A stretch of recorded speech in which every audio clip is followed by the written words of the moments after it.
is a lie. It's just energy transfer. Death is a lie.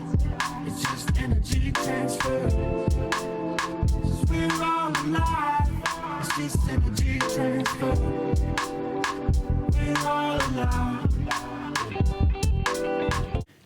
What's up, everybody? Welcome to episode 5 of Mind, Body, and Monkh. And today I have a really special guest, really good friend, boss of all bosses, Maisha Henderson here. How you doing? I'm good. How are you? Good, great, fantastic. Hi, everybody. Hi. We've been friends for a while. You know what I mean? You have opened up my world to fashion and designing clothes and making clothes and all that good stuff. I should have wore something that you made. Today. I was thinking about that. I didn't either. It was a lot of stuff going on. So that's all right.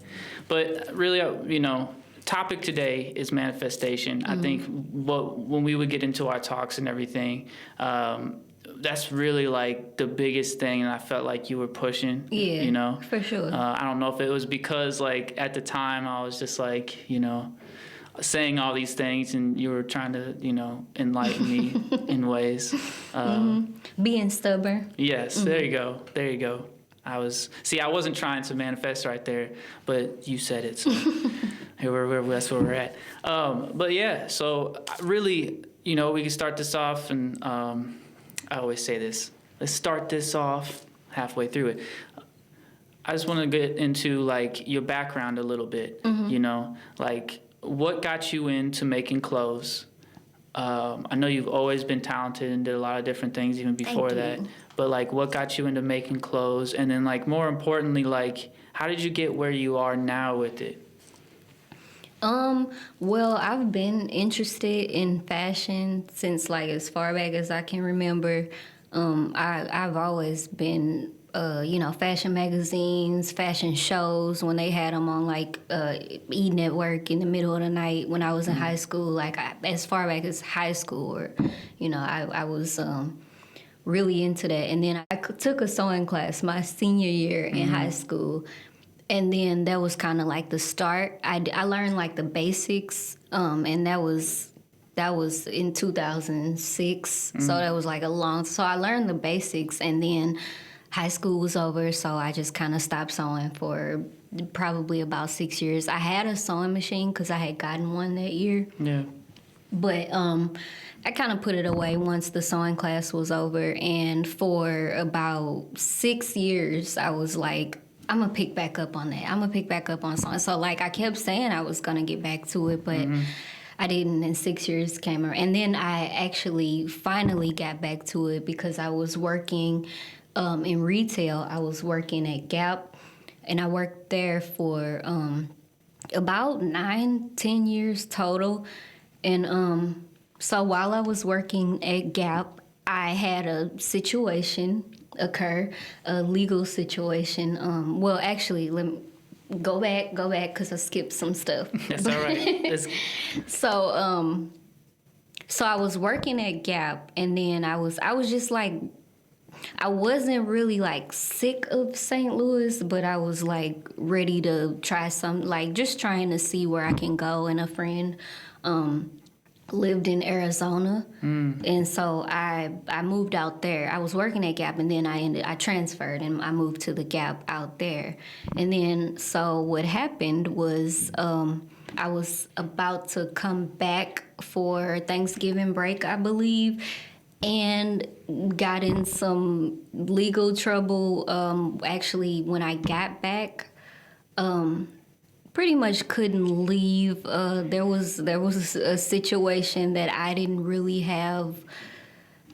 have anything to do with the situation, but I was there. Right. So I kind of had like a wrong place, wrong time situation happen, and it resulted in me having I believe it was a Class B felony, and then that made it really hard for me. And I was working at Gap still. I came back from Arizona, obviously, when that happened. Right. I was forced to come back, and the Gap that I was working at here, they they took me back, and I resumed my Gap career there, and but it was really hard to get a job after that. Yeah. So yeah, because of the pending. I had to say you had a gap in your employment at Yeah. Gap. Sorry, that's my cheesy self kicking in right there. I started smiling, but anyway, back to your story. Yeah, so with the situation, with the legal situation, Gap, they were fair, and they were understanding. So I really love and respect all my old managers from there, because I told them about the situation and they allowed me to come back and work. But the problem was, I wasn't really like moving up. So I got to the point where I wanted to move. I liked the job, but You were at a pretty good spot though too, like position wise. Like well, you were after a while, you at least were like respected, and they understood you as like you, from what you've told me before, at least like you were even like designing kind of where the mannequins and kind of the store and all that I was stuff. doing, like, when I left Gap, I was an assistant manager, and I specialized in visual. I was a visual specialist. That's what I was. So I did things like mannequins and floor sets and windows and things like that. So yeah, they definitely gave me like a lot of creative control, and I liked that. I liked working with clothes, all of that. So it was just kind of like a segue, basically. Mm-hmm. And then, but yeah, that was more towards the end. When I first got back from Arizona, I was just still an employee, a regular sales associate, and I wasn't getting paid that much. I liked the job, but I wasn't getting paid that much. So, and that was, I was like, I got to find something. So I started looking for another job, and it was hard. I never got another job. So I never got another job because I know that. yeah. Like, So I picked up. I was just thinking one day. I was like, what can I do? Like to what can just how it is when you're trying to think of a master plan or right. whatever. So yeah, one day I thought about, but I also was telling myself, because I've always loved fashion, and I was still styling, doing like styling things and stuff like that, but just not like making the actual garments. Yeah. So I thought about that, and I was like, wait a minute, I like that. And I still had a sewing machine. So I kind of went and dusted that off, and my mindset was like, if they're not going to give me a job, I'm just going to I'm going to try at least to create one for myself. Right. And so, what I did was I got the sewing machine, and I practiced a little bit, and kind of like I had to learn everything over, like as far as like threading the sewing machine. Like I went on YouTube and learned how to rethread or thread the sewing machine over. Look, let me say, like from the beginning. Right. That's the part though, what I mean? I remember, got my sewing machine and started threading it, and that first time doing it, it was like, I felt like I was never going to get used to it. But you get used to it real quick. You do. You do. It becomes this thing where you like swoop, swoop, swoop. But swoop, swoop. I had to like, even that part, even like the smallest things I had to relearn, because like I said, it had been 6 years since I picked up since I had sewn anything. Mm-hmm. But, and then I didn't know a lot when I did take the class. It was a beginner's class, and right. it was like one semester, I think. But school doesn't teach you anything anyway, Well, we learned the basics. I learned the basics, and Yeah. then just forgot them because I let them go. But as far as, so where were we? As far as You were just getting back. You were just getting back into sewing. Mm-hmm. You were catching back up with you had to learn everything new. Got you. Yeah. So yeah, I started that, and I did a little more practice and did a little refreshing and everything. And what I did was I made a skirt, and I posted it on Facebook, and I was telling people that this would be, telling them what I was trying to do. I wanted to start making clothes, and I basically made a post saying that, and that I was interested in making and selling. And it was just like, here's my first piece. Let me know what you guys think. And like the feedback was amazing. And my friend at the time was like, you know what, I think you're onto something with that. And I was like, we're gonna try it. And yeah, it's been working. And so once I got that feedback, that was confirmation. And I was like, Right. I gotta go ahead and do this. Cause for one, I like it. For two, like it's received well, like just this skirt that I made. So I felt like that was definitely me being guided in that direction. Definitely. Like you made the best out of a crazy situation too. You know what I mean? Because like obviously little did you didn't know that what happened to you was going to happen, and you have a Class B felony on you. You know what I mean? Which is a big deal, and you know it's really hard to get rid of. You know, and go through. And then that was like, it was a pending felony, you know, so Right. It was like when people were looking at, when they were doing background checks, I even had people coming to me, you know, because I worked in the mall, and you know, I worked there so long, and I had you know, other managers or whatever, different stores, they came in often. And so I had people ask me to interview for them. Like I had other stores and just other people like want to interview me, and, you know, as if, you know, she's going to get the job. And then they do the background check, and there's this pending felony. So, yeah. So it kept you from all that. So like you said, you were guided to that situation. Yeah, for sure. Yeah. That was, I tell a lot of people, like, it felt in the moment, like it, because, like I said, it was something that I didn't have anything to do with. So I was like, you know, just, you know how you just wonder, you know, why is this happening and stuff like that. But I see now, and it turned out to be like one of the best things that ever happened to me, because, you know, I probably wouldn't have picked it back up. Right. I mean, I think because it was on my mind, you know, it never left. I always been into fashion and things like that, but that definitely pushed me. Or if I did pick it up, it would have been later, you know. So yeah, I'm really glad as shocking as it is, I'm really glad that happened. Yeah. I mean, you know, it's just one of those things of making the best of a bad situation, and sure, still seeing for your sure. faith and God, you know, there to, you know, maybe, I guess in some ways people might look at that situation and be like, oh, it's the end of my life for everything that I worked for. And it felt like that for a minute, but there was something like, I just knew because I didn't, you know, actually, and I've always had this like, my faith is it's big now, but you know, and it was pretty big back then too. So I in my mind, and even in that moment, even going through that, and you know, what is the word I'm looking for? Man, I wish the sentence, or not sentence, but I'm gonna use that. Okay. My potential sentence would have been like 5 to 15 years, you know, and my lawyer even mentioned like 8 years at one point. So but I still was like, there still was a part of me that was like, I'm not going. You know, I'm not going. I didn't really feel like I was going to go to prison or to jail or whatever for however many years. I did end up going for 2 months because it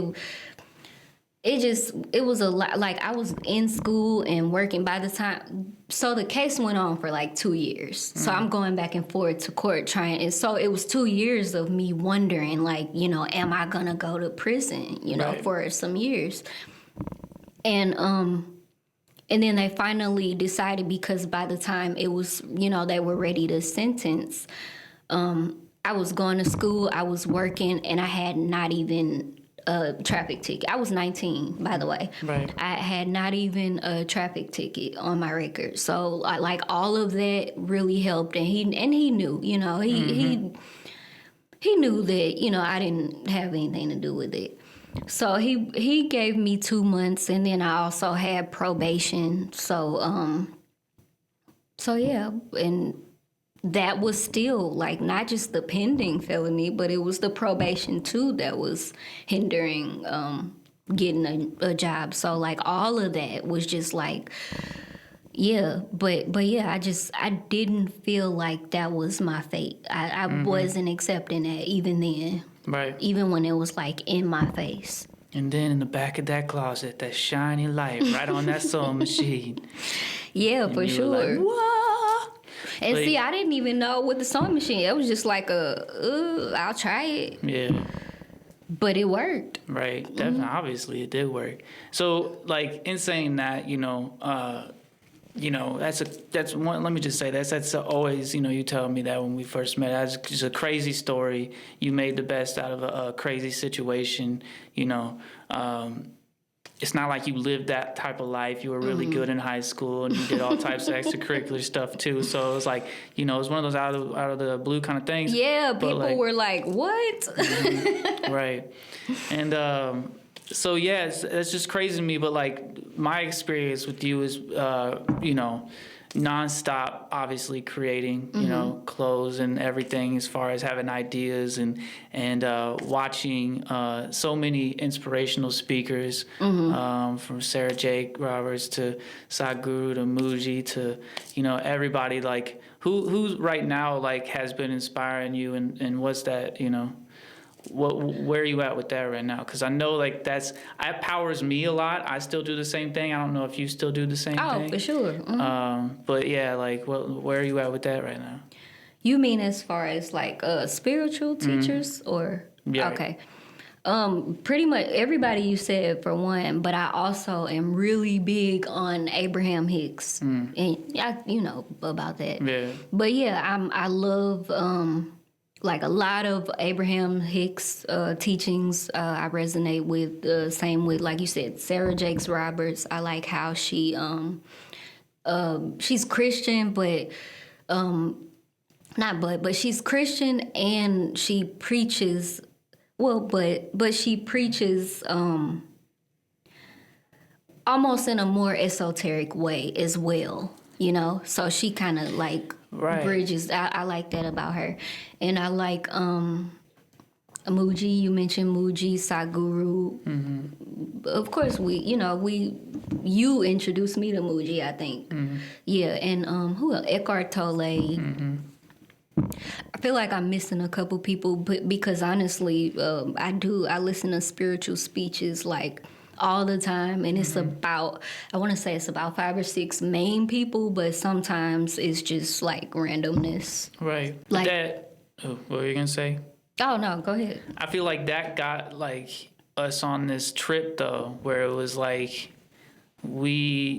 that became like the whole conversation, even within making clothes. You know what I mean? Yeah. Like it was always like, because I was going through this thing at that point in time where it was like I was going through what you went through with Gap, where I was like, man, the job I was at, I just wasn't feeling it. I really wasn't making enough money, and it was starting to get me down and all these types of things. So I was turning it like back into a spiritual and mental corner. You know what I mean? And you were sitting there going, no, don't do this. Like, look what you can do with it, kind of a thing. You know what I mean? And just I think something that always sticks with me every day that that you kind of ingrained was just like, just stop thinking so much and have faith, in what you do, that you can make something out of that without, stop worrying about where that money's going to come from, because, for sure. God's got you. Oh, that's one thing I know about rent and bills. Rent and bills are going to come. They're going to come regardless. I've been doing, I've been working without, a regular job, so to speak, for about, I would say like 6 years, right around 6 years now. And that's one thing, and there have been months, like up and down months and stuff like that. And because 6 times 12 is what? Man, why are you doing this to me?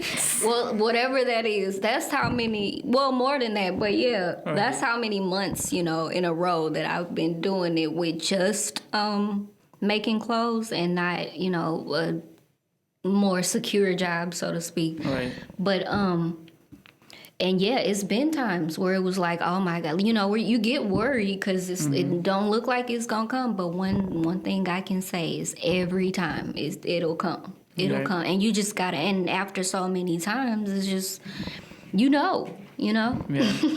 Right. So you don't worry anymore because, it's worked itself out for the last 3, 4, 5 years, you know. Right. You know. I think it's one of those things where, like, you know, whenever you watch or read about manifestation, you read all these things that you have to do, or all these ways that you have to think, and it even almost at least what I do is I try to keep a bird's eye view, whether it is or not, but like it looks like it's even putting that into a box, you know, and that's why I think that what I found is kind of like what I said with what you said, which is just like, don't even really think about it necessarily all, because just don't worry about it. You know what I mean? Because even like if you're sitting there every day, waking up and doing these chants and doing these things, you're still worrying about it. That's why you're waking up to do those things, right? So it's like, as long as you are living your passion, your faith in life, you know, then you're going to be good in whichever way, you know what I mean? And like, there was one day where I went through that process, you know, I got to where I wanted to be in this corporate position, and you know, I left one job, got a better job, got in this corporate position, was making good enough money, and then it just kind of hit me where it was just like, nah, this isn't for me, you know what I mean? Right. And it was in that moment in time where it was like, I finally learned that I can let go, right? And That's it, let go. That's big. Yeah. And letting go too, that to me, letting go is the biggest form of manifestation. It really is. Because it's not just like letting go of maybe people around you, or letting go of, it's a complete act of letting go, you know? It's letting go of resistance. Right. And resistance is the only thing that hinders your manifestation, you know, process. So you let that go, because we're not supposed to be worried about anything, really. You know, I'm big on the Bible, and I believe a lot of the spiritual teachings, everybody's saying the same thing. Everybody's saying the same thing. It's all in the Bible. Everything that they're saying everything that's said in the Bible, that's what they're teaching. They just have different versions. People translate it different, but it's all the same stuff. Yeah. And so as far as like resistance, they say it in different ways. They say release resistance, and in the Bible they tell you not to fear, not to worry, because, you know, you're supposed to be, it's your divine right to have the life that you dream of. And it's coming if you don't put up resistance. It's sure to come. It's just like, you know, Jesus going by I am. Exactly. You know? And the fact of like using I am and the power of I am, which, you know, I remember like almost distinctively the day like you called me and you were just on that trip, like you were like, check this out, you know, like this whole I am thing in your mind was going through it, and I had yet to do that. And when I did that, it was started doing the same thing, just fireworks and everything started going off. And like, what ways have you used that power of I am, and like, how has it necessarily like helped you or shown light in some different instances, even in like maybe? That's all out, you know. That's what brought me thus far. I feel like once I learned that how powerful I am, because you know, I am is God. Whatever you put behind I am, you become. You know, so the like speaking positively over yourself is very important to me. Like, not because what we don't understand is we are creators, and we're creating from our words and our thoughts. So, you know, when you say I am and you have that much power, you know, Right. it is. So be it, you know. You are God. There, you know, God made us gods. God made us creators. So, you know, it's not like God is running this. We were given everything to run this, like, you know, off the bat. Everything we need. And Exactly. it's almost like we think too much, like we said it wasn't enough, and tried to start making all these other things, you know, and have kind of lost place. At least that's how I see like what's going on with society today, you know. Yeah. We've replaced all that, and we kind of lost our way. So that's why I feel like it is important to have conversations like this in this show for that exact example. Like, I think, keep on going on that. I know, like, I'd never take any of these, I take them serious, but I joke all the time, whether it's Sadhguru or Muji saying something and I make a joke about it. But, like, it is something that really has kept me on my track, Now, I dove into Sadhguru even further and see him, as a guru, my guru. If anybody would ask me, it's like that's my guru for real at this point in time. Oh, for sure. I love Sadhguru. Yeah. And, like, but I would say, like, when I think of manifestation, you were that person that was in my life that was, like, just it's weird because it's not like I said before, if you can Google manifestation or you YouTube manifestation and you get all these people saying that you got to do all these things, like it wasn't like, you were like, you got to have these types of crystals and you got to do this type of thing every day. Yeah. It was more of just like, stop resisting, believe in yourself and understand that God's got you, right? And it wasn't until when that was happening, like you said, I'm stubborn. So I'm like, I'm doing that, and you're like, you're not doing that. I remember. Yeah, and because you were doing it, but I mean, well, you were saying you were doing it, but you were like complaining about where you were, and that's what I was just saying to you. You can't complain about where you are. It's like you have to. That's Abraham Hicks, I might refer to Abraham Hicks a lot because that's one of my biggest influences. But she always said, or they, it's, If you watch Abraham Hicks, you know, understand. Right? It's like two different people. So Abraham always says, basically, like, you can't get there from there. Mm-hmm. And I use that in my life as well. You can't get to happiness from being dissatisfied with where you are. You can't get, like, that messes up the manifestation as well. That's resistance. Any resistance slows you down.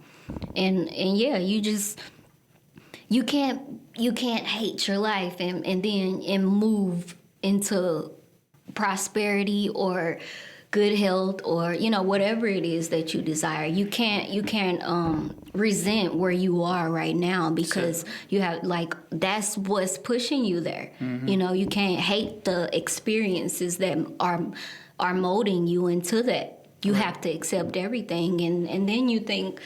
We also think, things are bad or things are unfortunate or, like I said, one of the worst things that I thought happened to me, what I thought was the worst thing turned out to be one of the best because I wouldn't be here talking to you about the clothes that I'm making and stuff because I probably wouldn't be making them, So It's all intertwined for good. It's all for good. It's just a matter of how long you want to hold on, how long you want to cut yourself off because that you're the only one that can. Yeah, you have to be happy in the present moment regardless of where you are to move on. Yeah, for sure, because there's only the present moment. Right. But that is a really good point to make because it's like a lot of people, and I've done it a lot, and sometimes I'd even fall back into it. It's like not necessarily being happy where I am and seeing like this next album I release or whatever next thing I'm doing, you know what I mean, is gonna make me happy, and then it goes by. And it didn't fulfill all these things I built it up to be, right? And therefore, now I'm on to the next thing, and that thing's thrown away. Where I could have made that thing, that album or whatever it was, something bigger. Exactly. If I was happy, I was just expecting so much out of it. So you have to, like you said, for manifestation to really show itself, you have to have that. You have to just have that faith and that happiness and the constant and the the contentment in the moment for manifestation to really blossom to be what it can be. In that, I was just listening to Sadhguru talk about manifestation, and he was saying something along the lines that, like, people that even open themselves up to it, right? Like, for people that really open themselves up completely to manifestation, you also have to be really responsible with it, because then you can like kind of go overboard in ways. And I found that interesting because it was like, you know, I guess you can think of, you know, some people, you know, I don't really want to spotlight people, but I will, like, you know, famous people maybe that get really big on manifestation. You know, it looks like maybe like somebody like a Kanye or something like that, you know, where you can see it kind of like drive them crazy in the same sense, because they might have everything they've ever wanted, right? But they're still looking for that next come up, right? So it's like, that's where even when you're getting all your blessings, right, but you're still not happy. Yeah. You know, gratitude is a huge part of manifestation as well. So if you're not happy, you're definitely blocking that. Right. You have to be grateful for it. You have to be to manifest. That's like, you know, I feel it's a requirement, because you can't be dissatisfied and get what you want. You know, and if you do, it probably won't. It's not a good foundation. So, you know. Yeah.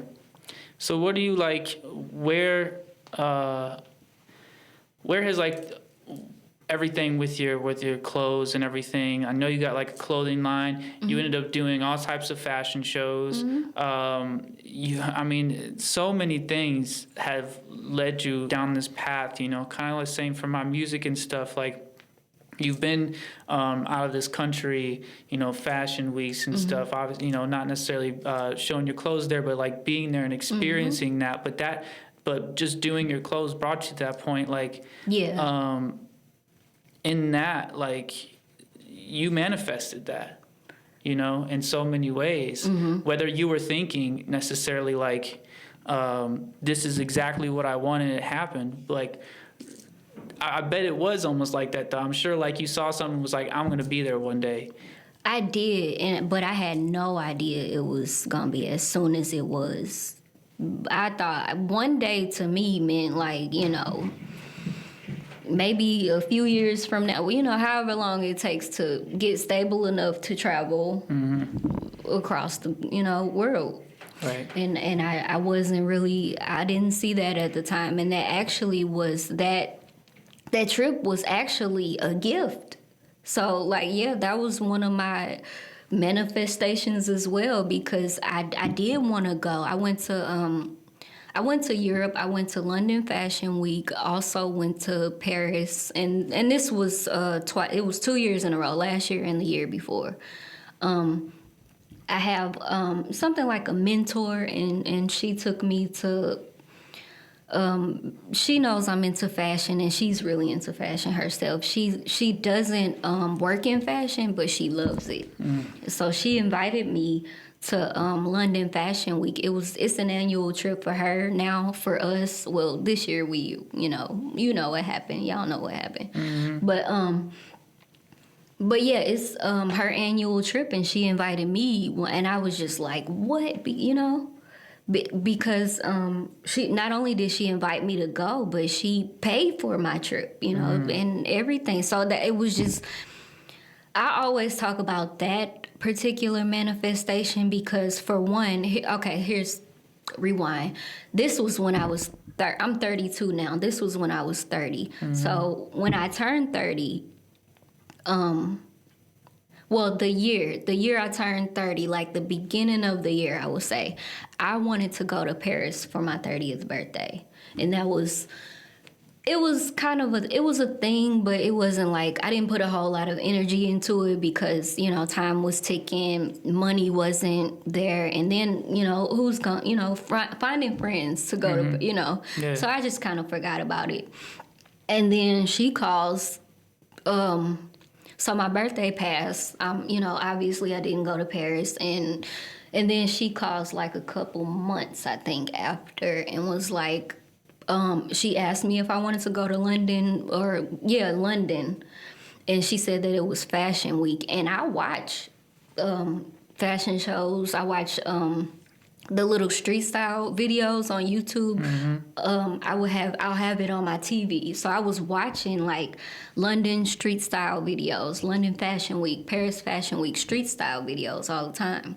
So I was seeing it, and then she asked me to go there, and that's the first thing I thought of. I was like, the street style videos. I might get in a street style video. You know, I was thinking like that. I was like, are we really going there? So yeah, not just that, but she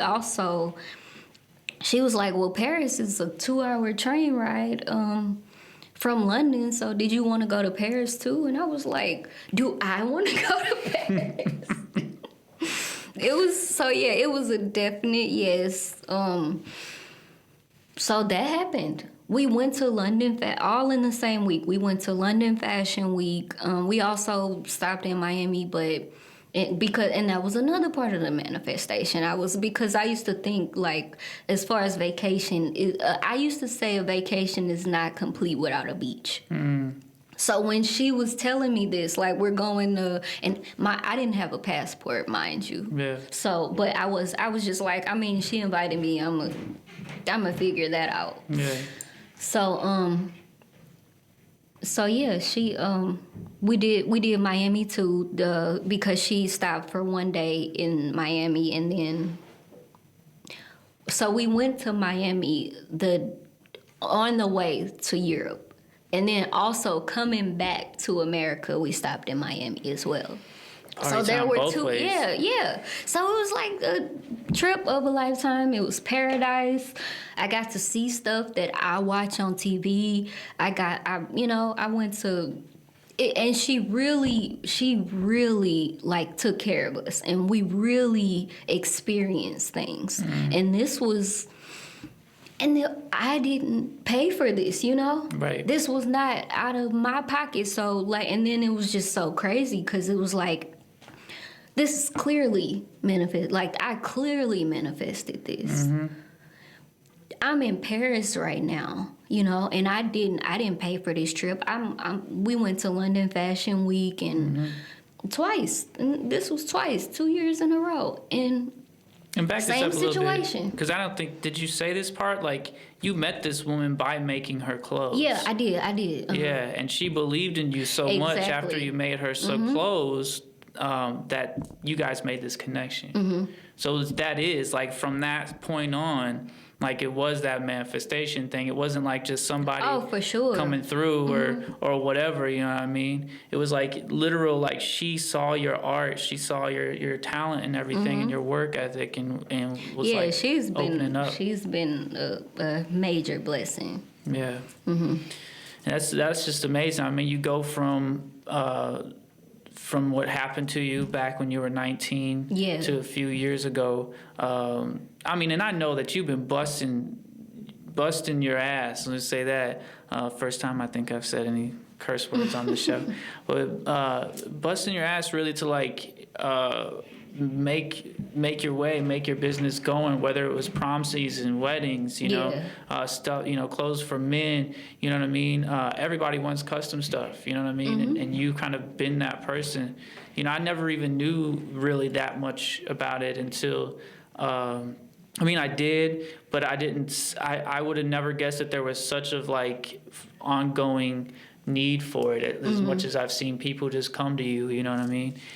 So you, like, found your own lane. I didn't either. Right. They just, you know, that's also, I feel like, a manifestation because even in a pandemic, I was still, you know, I still found myself floating. Like, money stopped for, like, during prom season. That's my busiest, you know, that's my busiest time of the year.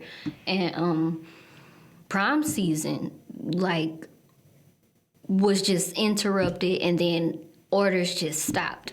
Yeah. And I still was able to manage, you know? So it's not, I tell people it's not necessarily, it's the faith. It's all about the faith. It's not that much, I mean, action helps. The action definitely helps, but it's faith. It's faith and losing the resistance.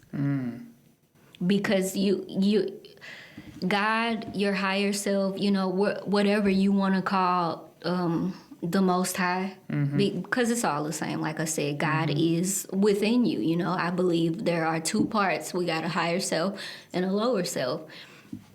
And I just, like, as long as you stay connected to the higher self through just meditation, acknowledgement, positive thinking, things like that, you're going to be all right. You don't even have to ask for specific things because your higher self knows exactly what you want. Your higher self knows, like, the paths and all of that, you know? So I just got to, like, I still, of course I want things. Of course I have desires and stuff like that, but I've gotten out of the specifics because what I realized is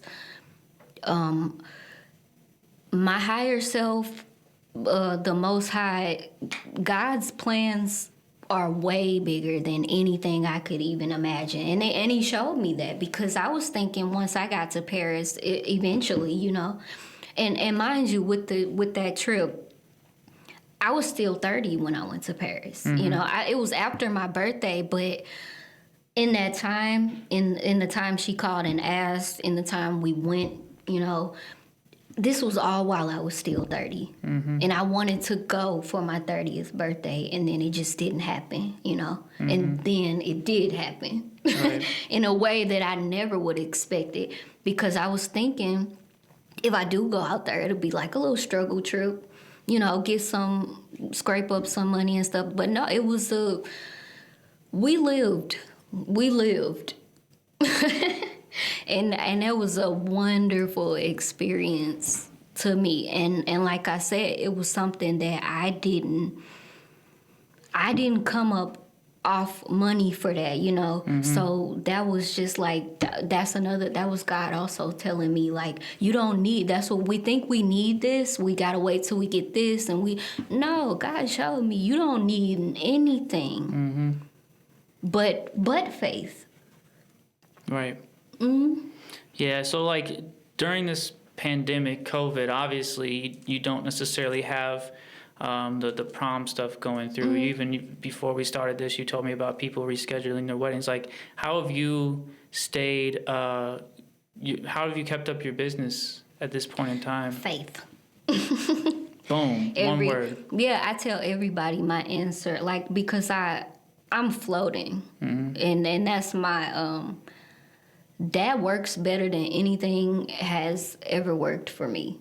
Just floating and not worrying about anything, how or when or anything like that. I try to, like, not focus on those, but focus on, like you said, the present moment. Because that's where God is, you know, that's where your connection is. You can't, anytime you're in fear, you're thinking about the future, you know, and depression, you're thinking about the past, you know, you can't, you know, so you have to be present. You have nothing other than the present moment. Right. So, like, just practicing presence, not, you know, not complaining, not speaking negatively and things like that, and just going with the flow, and trusting. Trusting is big because it's as crazy as, you gotta let your lower self trust your higher self, you know? Right. It's one of those things, you know, it's like once I let go, you know, I've always done music and everything and just was like full speed ahead, not even looking and thinking, just kind of going with it, you know, but, you know, once I kind of practice the art of manifestation in a more forefronted way, I don't even know which way to put it, you know, and quit my day job and stop worrying about so much about money and stuff. Like, so many things have happened for me, just like you were saying for you, and it just, like, every day, you know, something happens. Maybe a bill comes up and I might not have the money right now, but then, like, tomorrow, you know what I mean? It'll just be like, pretty much all I do is I just, like, thank God, you know what I mean? And then the next day, it's just like, boom, money's there. You know what I mean? Whether it's this or that thing, you know. Seeming like it's coming out of nowhere. Yeah. And it's just the craziest thing, you know. And so like, I guess, do you have a daily routine that you do, you know, when you wake up or go to sleep, or is there a certain way that you kind of go about your days that you would say like helps with your manifestation or anything in that sense? I have to meditate first thing every day. I have to, and then I got out of the habit of like checking things when I wake up. First off, I have to stop, like I can't, you know, grab my phone or anything like that. Unless it's to read like scriptures or something like that. I have to fill my mornings with spiritual stuff. I have to start my day like that. Meditation, and then like some spiritual speeches, maybe some gospel music, like whatever is going, you know, usher in the spirit. But I don't know why I just saw Usher just come in. You know what I mean? And from there, that's how you get, you know, that's how you activate the floating or whatever, you know. That's how you connect. That's how I get connected. So the most important thing for me is because I don't like doing anything without being connected. You know, so I have to start, you know, my days with it and end them, because how you go to sleep is very important and it matters. You know, you're gonna go to sleep in the same pretty much, or you're gonna wake up most likely in the same vibrations you went to sleep in. So I have to clear that before I go to bed. That's huge. That's huge. I'm gonna save what I was gonna say for another episode, because I've been having like, since I started working, really, you know, on my spiritual plight. I feel like I always have, and which led up to this show, obviously. But like diving deeper in, my dreams have just been the craziest thing. But I'm gonna save that for another episode, because I could talk all day about it. Like, you know, wrapping this up, I feel like we went through a good portion of it. Is anything else you want to say as far as manifestation goes? I would say not to be so caught up on manifesting things, you know. That's how it's tricky, but you can't get like, oh, manifest, you know, because people, like you said, and when people teach you like to do all these things and you get so caught up into it, and now you're adding resistance and it defeats the purpose, because now you just like want this, and you may doubt it, you know. A lot of the times you do doubt it, even if you don't realize it. There's doubt in there, and that doubt is messing it up for you. So, you know, the goal is to just like do away, and it's a process, but the goal to me is to do away with fear and doubt, because it's not who you are. It's not who you were created to be. You know, it's saying that you don't trust, and I feel like that's insulting to your creator to micromanage, and you know, when you're supposed to just be like, you got it. Right. I like that. Because because God knows best. God knows way better than you. So why think that you can do this better than he or she can? Right. Exactly. So where can people find your business, or if people want to get some clothes done by you or check out your portfolio? I know, where can they find you? Well, the website is under construction right now. So until then, you can reach me on Instagram, Eesh Henderson. I think that's it. 2 E's. 2 E. EESH Henderson Clothing. That's not Clothes by Instagram Eesh name, as well. Clothes by Eesh. You can find it because, you know, my name's in the bio or whatever. But you can find either way. You can type in Eesh Henderson, or you can type in Clothes by Eesh on Instagram. And that's clothes _by EESH. We know how that Instagram, all them underscores work. They don't like them spaces and all that stuff. But I appreciate you greatly for coming on this show. I appreciate you. Thank you for having me. Hey, no problem. I know, honored. like, you know, we've had these conversations probably more than... This is a manifestation. I remember you were talking about this. Right, exactly. It's like, dope. you know, the more you kind of open up to things, like you said, the more things flow and people come to you and they open up doors. All types of stuff happens. It's magic. You know? It is magic when you Right. let go. Everything start. You realize everything is in it for you because it's Yeah. your universe. We were all given our own universe, and we have complete control over it. Even like, you know, even us knowing each other in a sense, like, is a manifestation. So when you like, if you even start going back and stuff, if you see from a positive state of being in mind, like, you start to realize that like I was always into clothes, Yeah. but I just needed somebody to kind of like really be into it, to like show me. And then, you know, like you showed up and you were like, boom, and it got me into, opened up so many things. And now it's like every time that I have outfits ideas, now I can break it down to understand like how it's built. You know what I mean? If not, you know, jump and try to do it myself, even though I'm a big baby when it comes to that. But yeah, no, I appreciate you greatly for coming on Mind, Body, and Monk.